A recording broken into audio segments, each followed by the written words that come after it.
ডিব্ৰুগড়ত আজি মুখ্যমন্ত্ৰীয়ে ভাষণত কৈছে যে সংবিধান প্ৰস্তুতৰ প্ৰথম তালিকাত আম্বেদকাৰৰ নাম নাছিলে আৰু কংগ্ৰেছে থকাটো বিচৰা নাছিলে আম্বেদকাৰ নাম।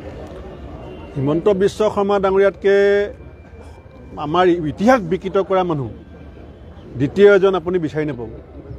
ইতিহাস কেনেকৈ বিকৃত কৰিব লাগে তাত আটাইতকৈ পাৰদৰ্শী ব্যক্তিজনৰ নামে হৈছে হিমন্ত বিশ্ব শৰ্মা ডাঙৰীয়া। আম্বেদকাৰ ডাঙৰীয়াক সংবিধানৰ প্ৰণয়নৰ যিটো দায়িত্ব দিয়া হৈছিলে সেই দায়িত্ব সেই সময়ত ভাৰতীয় জাতীয় কংগ্ৰেছৰ নেতাসকলে দিছিলে আৰু ইতিহাসৰ পাতে পাতে লিখা আছে যে 1949 চনৰ 30 নৱেম্বৰ তাৰিখে আম্বেদকাৰ ডাঙৰীয়াই সেই সংবিধান সভাৰ হৈ পেলাই ৰাষ্ট্ৰ নেতাসকলৰ হাতত অৰ্পণ কৰিছিলে।